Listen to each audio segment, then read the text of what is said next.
नमस्कार दोस्तों।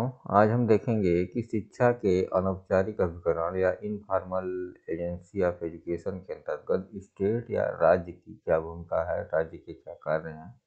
यह टॉपिक आपका बीए फर्स्ट सेमेस्टर के फर्स्ट पेपर जो प्रिंसिपल्स ऑफ एजुकेशन है उसके अंतर्गत यूनिट फर्स्ट का ये पार्ट है जो एजुकेशन एंड इट्स सेटिंग के नाम से जाना जाता है। यदि यूनिट फर्स्ट का सिलेबस आप देखिए तो इसमें कई चीज़ें हैं जो हम लोगों ने अभी तक डिस्कस की है, जैसे एजुकेशन का उसका मीनिंग, डिफिनीशन, कॉन्सेप्ट।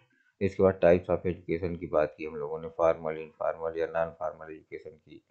फिर इसके बाद जो आपका ये लास्ट वाला चैप्टर है एजेंसी ऑफ एजुकेशन या शिक्षा के उपकरण के अंतर्गत गृह विद्यालय और राज्य क्या क्या है, इसकी चर्चा हम लोगों ने की। आज हम लोग स्टेट के बारे में पढ़ेंगे कि स्टेट की वास्तव में भूमिका क्या होती है, शिक्षा के अभिकरण के रूप में, एजेंसी ऑफ एजुकेशन के रूप में क्या भूमिका होती है।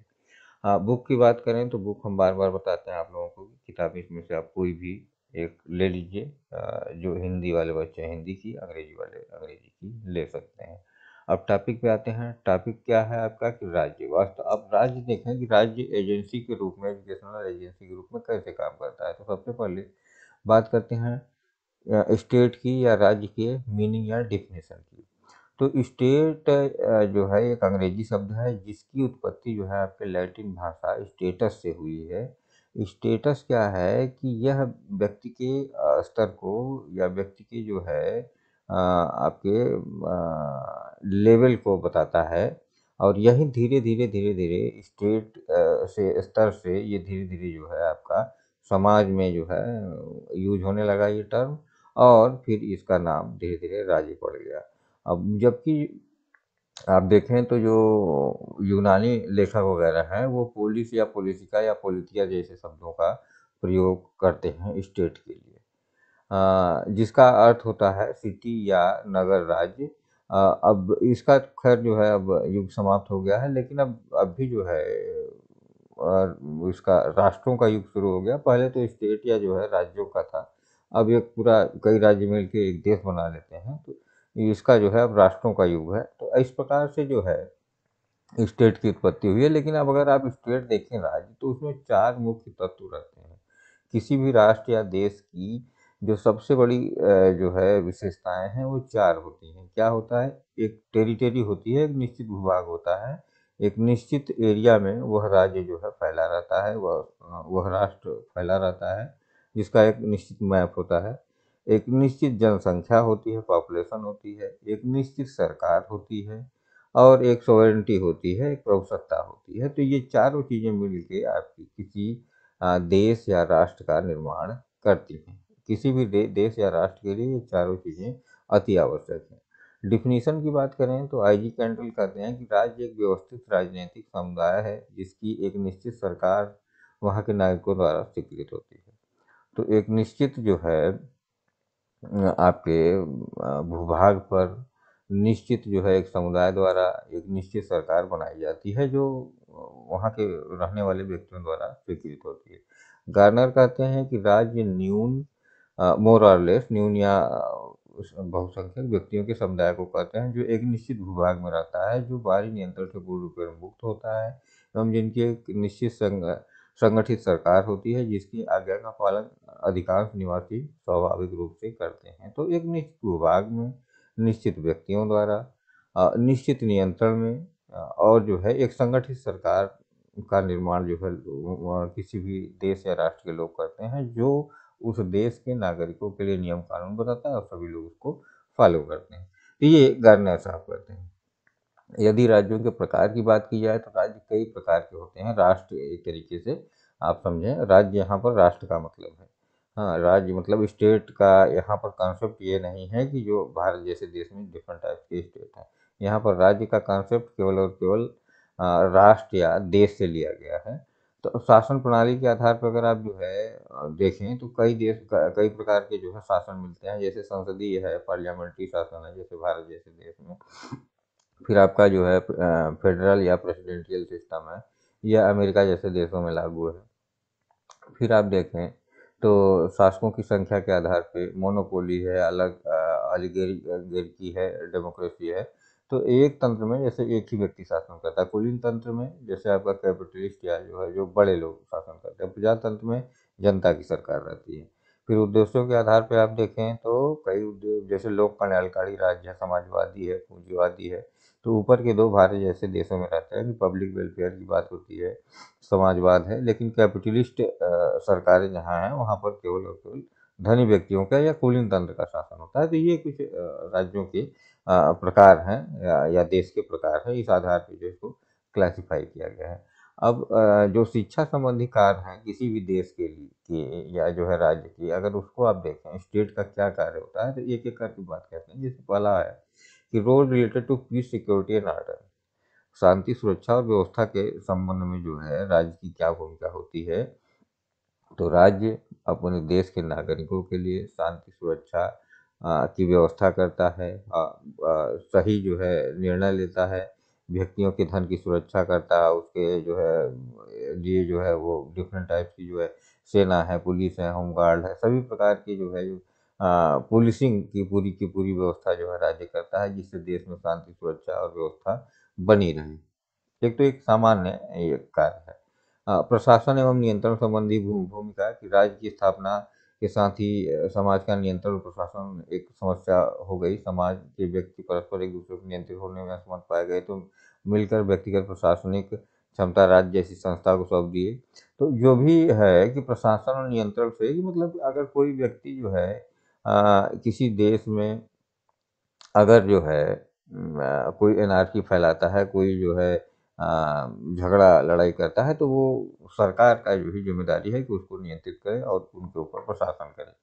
हाँ, फिर सहयोग की भूमिका, राज्यों का सहयोग बराबर जो है सभी को जो है समान रूप से ट्रीट करना।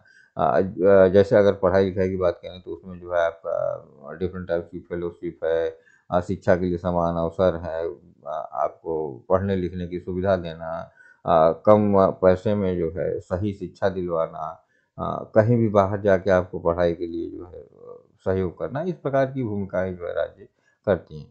फिर है रोल ऑफ इंसेंटिव, प्रोत्साहन की भूमिका, तो ये जो है प्रोत्साहन भी जो है राज्य बराबर देते रहते हैं, डिफरेंट टाइप की फेलोशिप, स्कॉलरशिप और जो है आपके सब्सिडी दे के एजुकेशन के फील्ड में। जैसे आप कहें तो जो आपका आरटीई है, शिक्षा का अधिकार अधिनियम, और जो है आपकी प्राथमिक शिक्षा से संबंधित और योजनाएं हैं, प्रौढ़ शिक्षा है, मिड डे मील है, सर्व शिक्षा अभियान है। इसके लिए राज्य जो है हमेशा बराबर इंसेंटिव या प्रोत्साहन देता रहता है पैसे के रूप में, जिससे ये सब योजनाएं अच्छे तरीके से चल सकें।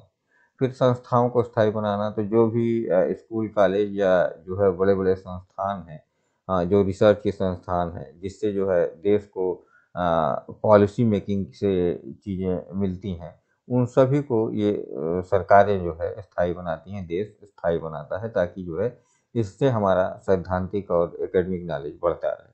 फिर है योजना निर्माण एवं कार्यान्वयन भूमिका, role of planning and implementation, तो जो देश के लिए विभिन्न योजनाएं बनाई जाती हैं और उनका जो है क्रियान्वयन किया जाता है, वो सरकार द्वारा ही किया जाता है। आप देखे होंगे नीति आयोग या योजना आयोग, इस प्रकार की जो संस्थाएं बनाई जाती हैं वो देश के लिए नीति निर्माण का काम करती हैं। फिर निःशुल्क और अनिवार्य सार्वभौमिक शिक्षा की व्यवस्था करना, तो ये अभी जैसे 2010 से लागू हुआ आरटी, राइट टू एजुकेशन, कि सभी को समान शिक्षा अवसर दिलाई जाए और मुफ्त शिक्षा अवसर मुफ्त शिक्षा अवसर उपलब्ध कराई जाए, जो सभी के लिए अनिवार्य हो। तो 6 से 14 साल के बच्चों के लिए ये शिक्षा फ्री ऑफ कॉस्ट जो है सरकार उपलब्ध करवाती है सभी बच्चों के लिए। शिक्षण संस्थाओं की स्थापना करना, तो बड़े-बड़े जो है शिक्षण संस्थान हो, आईआईटी हो, आईआईएम हो, डिफरेंट टाइप की यूनिवर्सिटीज़ हों, स्कूल हों, कॉलेज हों, सरकारी जो है खर्चे पर जो है सरकार जो है स्थापित करती है, देश स्थापित करता है, जिससे जो है ज़्यादा से ज़्यादा संख्या में जो है राज्य क्या कहते हैं देश के नागरिक शिक्षित हो सकें। विद्यालयों को वित्तीय सहायता देना, तो सब्सिडी देती है सरकार, फंड देती है विद्यालयों को, स्कूल कॉलेजेस को, यूनिवर्सिटीज़ को, जिससे जो है संस्थाएं सुचारू ढंग से चल सकें। उचित एवं योग्य अध्यापकों की नियुक्ति करती है। हाँ, फॉर्म निकाल के, वैकेंसी निकाल के जो है टीचर्स की नियुक्ति की जाती है, और इसके बाद जो है नियुक्ति के बाद भी जो है इन सर्विस और बिफोर और इन सर्विस जो है टीचर ट्रेनिंग की व्यवस्था करती है कि टीचर सही नियुक्त हुए हैं, उनकी बार-बार जो है ओरिएंटेशन होता है, इंडक्शन होता है। अ, शैक्षिक अनुसंधान को प्रेरित करना ये बहुत बड़ी चीज़ है कि किसी भी देश का मुख्य काम जो अनुसंधान हो रहा है, जो रिसर्चेज़ हो रही हैं, उसको मोटिवेट करना, उसको इंसेंटिव देना, उसको आगे बढ़ाना, ये किसी भी देश के लिए सबसे ज़रूरी चीज़ है, क्योंकि जो शोध रिसर्च होते हैं उसी से देश जो है विभिन्न प्रकार के जो है डेवलपमेंट के कार्य अपने कर पाता है। तो इसके लिए सरकार डिफरेंट टाइप की फेलोशिप, इंसेंटिव, ग्रांट बराबर जो है जो रिसर्च इंस्टीट्यूशन है या यूनिवर्सिटीज़ हैं बड़े-बड़े, वहाँ देती रहती है। इसके लिए भी सरकार जो है बार-बार काम करती है कि नागरिकों को शैक्षिक अनुसंधान के लिए प्रेरित करती है। अनुसंधान की शिक्षण प्रक्रिया में जो है जो लगे लगे लोग हैं उनको आगे बढ़ाने का काम करती है। सही पुस्तकें जो है कम दाम में उपलब्ध कराती है। तो इस प्रकार के काम जो है राज्य करते रहते हैं, जिससे रिसर्च को बढ़ावा मिल सके। फिर है शिक्षा के उद्देश्यों का निर्धारण। तो किसी भी देश के लिए यह सबसे ज़रूरी चीज़ है कि वहाँ के जो नागरिक हैं वह अपने साथ-साथ पूरे देश का विकास करें। उसके लिए जो है राज्य और सरकारें और देश शिक्षा के उद्देश्य भी निर्धारित करते हैं। जैसे कि जो है सिटीज़नशिप का ट्रेनिंग देना कि जो व्यक्ति वास्तव में देश का नागरिक है, उसको नागरिकता का प्रशिक्षण दिया जाए। आर्थिक सक्षमता प्रदान करने के लिए आत्मनिर्भर बनाया जाए, समाजीकरण किया जाए उसका। फिर है विद्यालयों पर नियंत्रण रखना। तो ऐसा नहीं है कि जो है फंडिंग या जो है चीज़ों को देख के सरकार छोड़ देती है। जैसे जो प्राइवेट कॉलेज हैं उन पर जो है कंट्रोल भी सरकारें करती रहती हैं। ठीक है? ये कुछ विषय थे। Thank you very much.